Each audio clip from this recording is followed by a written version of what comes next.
It all started when I took a wrong turn, and it ended with a Coca-Cola box.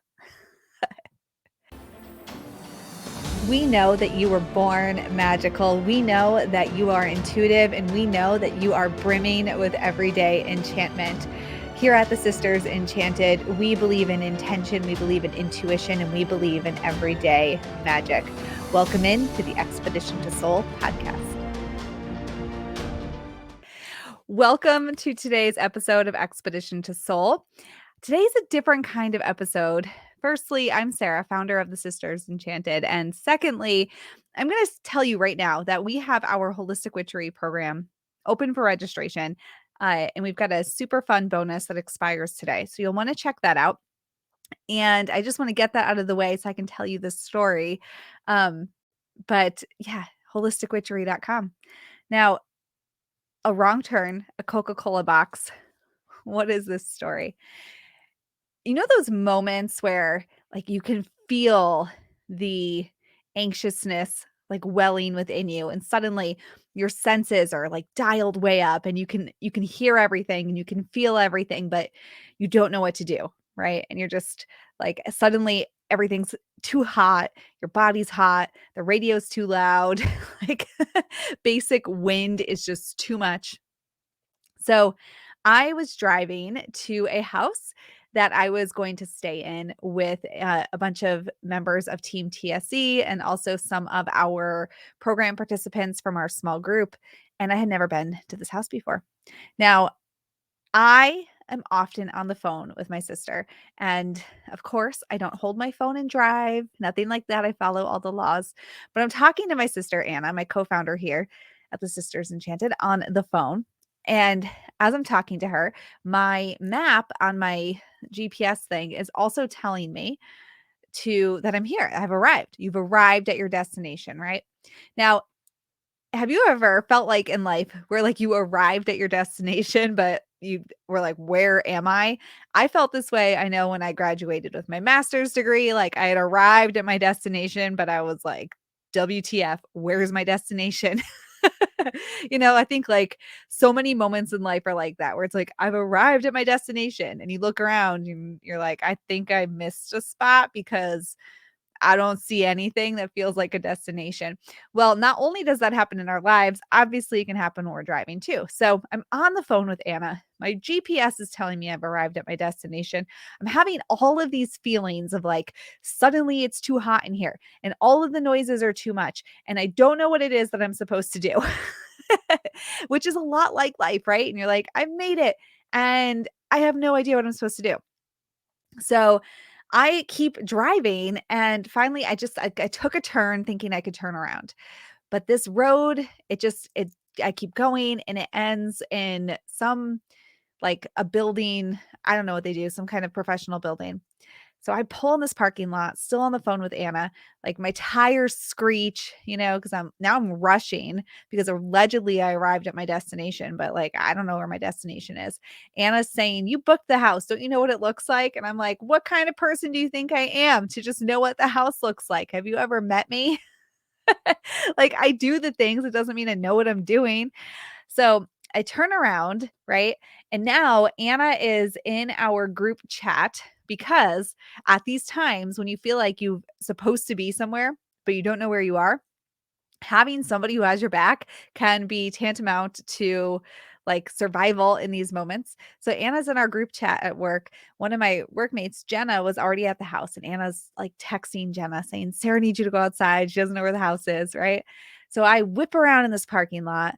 And of course, here it is. Like this blood is just flowing through me. Everything again feels heightened. I'm like yelling at Anna on the phone, but not yelling at her. Just my whole tone of being is now yelling. And in front of me, what do I see? I see a square box. And it's not just any square box. It is a red square box. And it's not just any red square box. It is one of those square Coca-Cola boxes that would hold like 24 cans of Coke. Now, I think anyway, I'm not a person who buys soda like that. So, but I'm pretty sure like this big cube, right? It's a cube Coca-Cola box.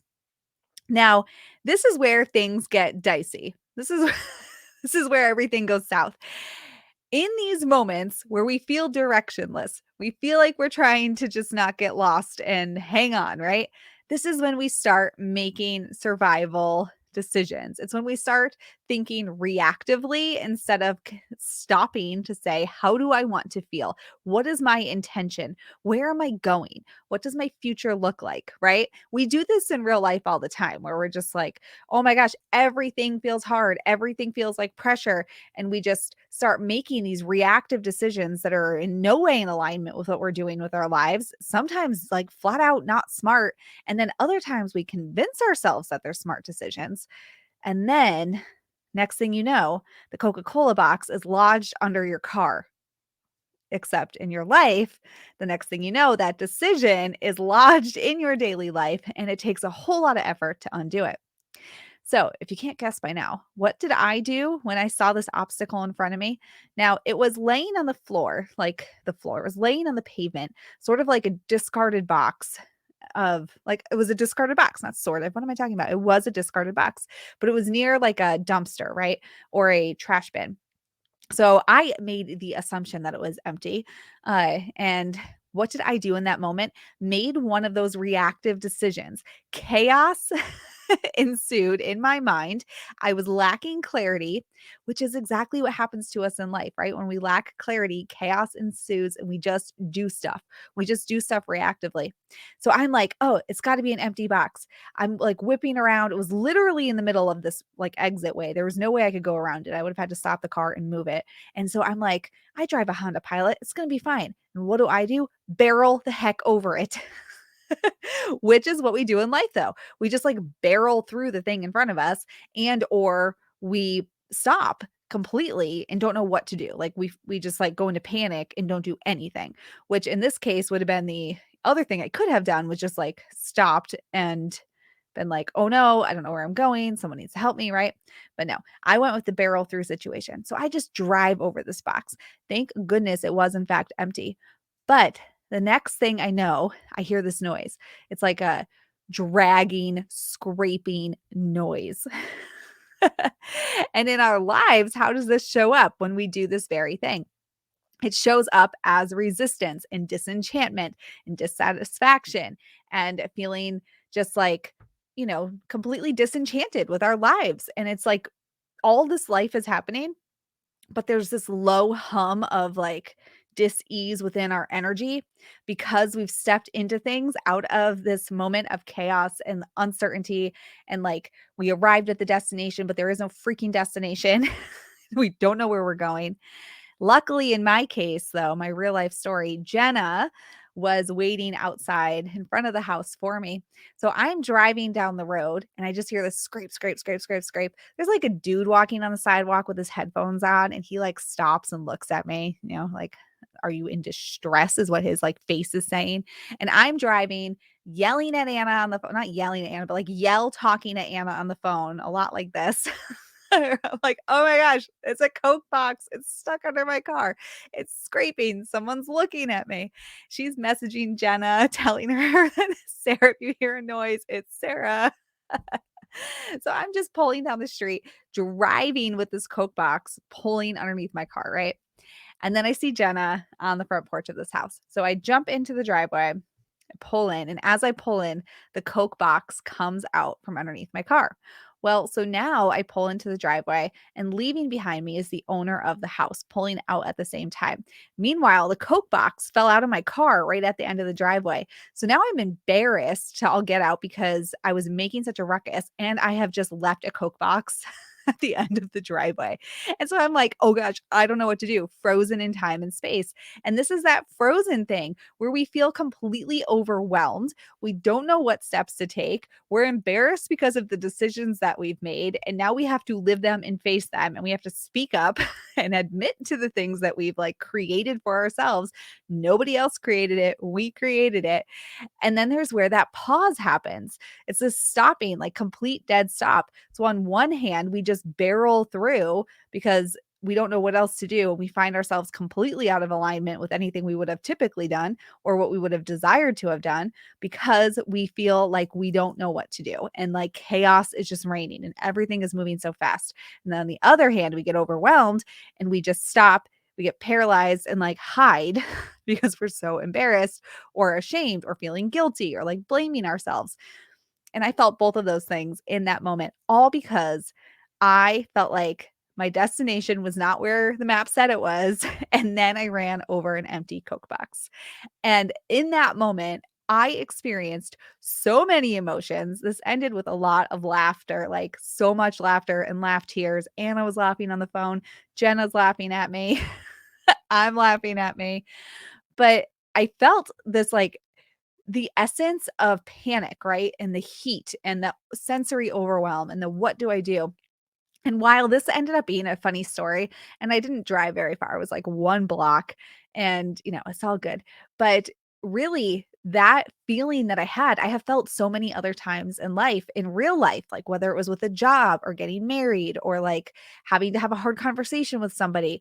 And every time it was when I found myself in a situation that was out of alignment with my like truest, deepest desires for myself. And when I was just panicking because I realized everything was chaos, everything was out of alignment. And then there's that feeling of how do I get back to myself? How do I remember who I am? How do I feel empowered in myself again?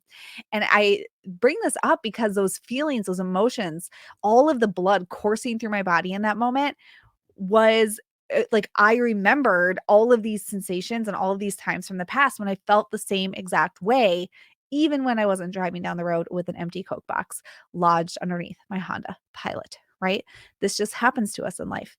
So I was thinking about as we close enrollment on this Holistic Witchery container, we're about to kick off on Monday with our Conjuring Abundance portion of the class. The class comes in 3 different blocks. And this is the next block that's coming up. And as I think about that, just remembering that story and then remembering that feeling that was within me of like, everything's a lie. I did not reach my destination. And what we do to try to get out of that is like just keep taking unaligned action because taking some action feels better sometimes than just stopping to understand how we got there to begin with, right? And those feelings that I was feeling in that moment, they were so reminiscent of other times in my life when I was feeling really out of place with what was happening, like really unsure. And then on the other end would just totally freeze up because I was so embarrassed, by like a choice I had made or something that had happened or feeling ashamed of myself and then afraid to take the next action, right? And so, anyway, that story came to mind to me today as I was talking to Anna, and I wanted to share it with you. One, because it's a funny story. I have a Sagittarius stellium, and listen, if there is an empty Coke box in the road, there is a more likely chance that I'm going to drive over it than stop. And do not come at me for my safety issues because it was only me in the car. It was a side road on a suburban street, and I was mostly safe. It was all good and all fine. And, but think about this in your life, like where right now have you just been taking a wrong turn and then like just continuing to move forward, even though something's stuck in your energy and you're not stopping to take it out because that would mean stopping to like look at yourself and say, why did I just do that? I can't believe I just did that. And but on like a life scale. So if that's you, we can help you with this in Holistic Witchery. It's a great community program. You're going to learn not only about yourself, but you're going to learn how to work with the moon, your energy centers, tarot, crystals, circle, astrology. Like it's a full immersive program in all of the spiritual tools that you could want to learn about, connecting with just the energies around you, and then also knowing yourself along the way. And what happens when we know ourselves? We're better parents, we're better children to our aging parents, we're better partners, we're better to society. And not even that we need to be better. Like everybody is worthy just as they are. And though if you're feeling a sense of dissatisfaction, disenchantment, disease, like let's get into this. Let's just do it together. It's better in community. And you're going to leave with so many tools. It's silly. All right, you've heard my Coca-Cola box story. Now everyone knows it. I hope to see you in Holistic Witchery. Let us know if we can answer any questions for you. You can always reach out and learn more at holisticwitchery.com. Until next time, I hope that you have an enchanted rest of your day ahead. If you liked this episode of the Expedition to Soul podcast, please rate, review, subscribe. If you're listening on Apple Podcasts, It will really help us spread everyday magic, intention, and intuition to the masses and helps us so much as a small business. Be sure to hit that subscribe button on your favorite podcasting platform so you never miss an episode. There are new episodes every Tuesday and astro forecasts for the week ahead every Friday. If there's any topics you'd want to hear, anything you want us to dive deeper into, shoot us an email at magic@thesistersenchanted.com. And as always, thank you so much for listening and being part of the community here at the Sisters Enchanted. And we'll see you in the next episode.